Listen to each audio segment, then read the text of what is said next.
Rela nggak kalau frasa tanpa persetujuan korban itu dihapus saja? Frase tanpa persetujuan korban tetap harus ada karena hanya di frase itulah nasib keadilan untuk penyintas kekerasan seksual dipertaruhkan.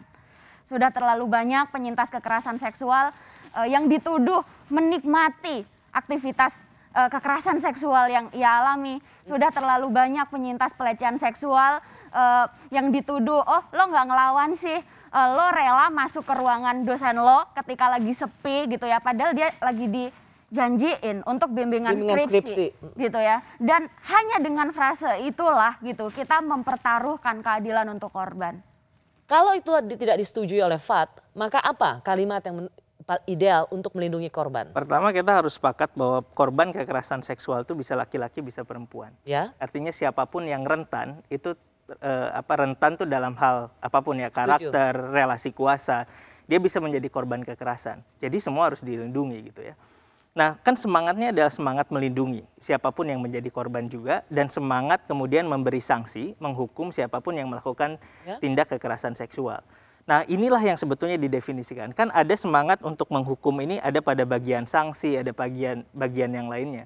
Nah rekomendasi saya adalah semangat untuk melindungi korban itu harus berada dalam satu pasal yang dijelaskan bagaimana itu dirinci secara lebih detail gitu ya, apa saja yang harus dilakukan. Tapi memang yang menjadi sumber polemik adalah frase tanpa persetujuan korban. Maka frase itu ya dengan segala ya kan mekanisme dalam demokrasi gitu bisa ya dikontestasikan ide itu. Kalau banyak yang tidak setuju dan merasa bahwa itu multitafsir, saya kira ya harus legowo juga untuk menghapuskan. Kak Rosi, saya mungkin perlu memberikan penjelasan bahwa ada banyak yang bilang bahwa Permendikbudristek nomor 30 tahun 2021 ini produk yang ujuk-ujuk gitu ya. Padahal tidak benar gini, prosesnya itu ada 2 tahun dan melibatkan lebih dari 300 jaringan yang terdiri dari 3 elemen, yaitu jaringan masyarakat sipil, jaringan organisasi disabilitas, dan juga jaringan organisasi lintas iman. Jadi 300 jaringan lebih. Dan juga sebetulnya dari pihak perguruan tinggi di Indonesia itu sudah melibatkan akademisi atau skolarnya, melibatkan tenaga pendidik atau tendiknya, dan juga melibatkan mahasiswa. Jadi kalau ada yang merasa tidak diajak bicara, menurut Anda itu tidak ada basisnya?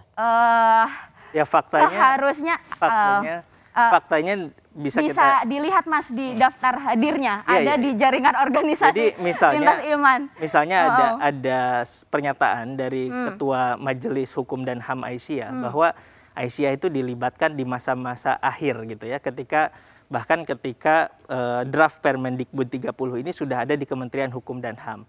Aisyah memberikan masukan, memberikan rekomendasi, tetapi ketika disahkan tanggal 31 Agustus 2021, dari draft awal itu nyaris tidak ada yang berubah. Ini kan menjadi sumber keberatan.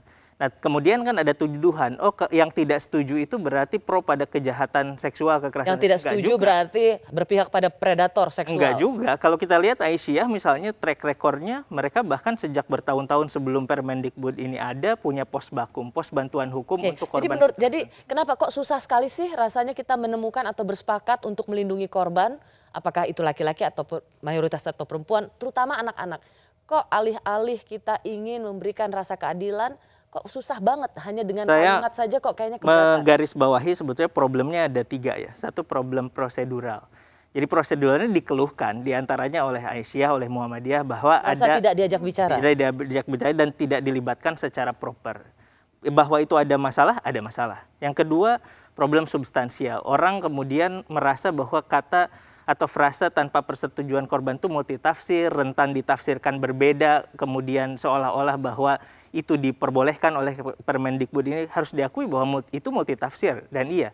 Yang ketiga problem sosialisasi. Dalam sosialisasinya kan jadinya berdebat, ini jadi kayak eksklusif demokrasi, nggak inklusif demokrasi. Boleh dong orang tidak setuju. Ya Mas, tapi by the way gitu ya, sebetulnya ketika menulis bahwa Kemdikbudristek ini seolah-olah atau akan melegalisasi perzinahan itu, menurut saya gini, itu tetap tuduhan serius kepada Kemdikbudristek gitu. Karena kata melegalkan itu kan berarti memberikan izin kepada perzinahan, itu sesuatu yang tidak mungkin, itu tuduhan serius ya kepada Kementerian Pendidikan.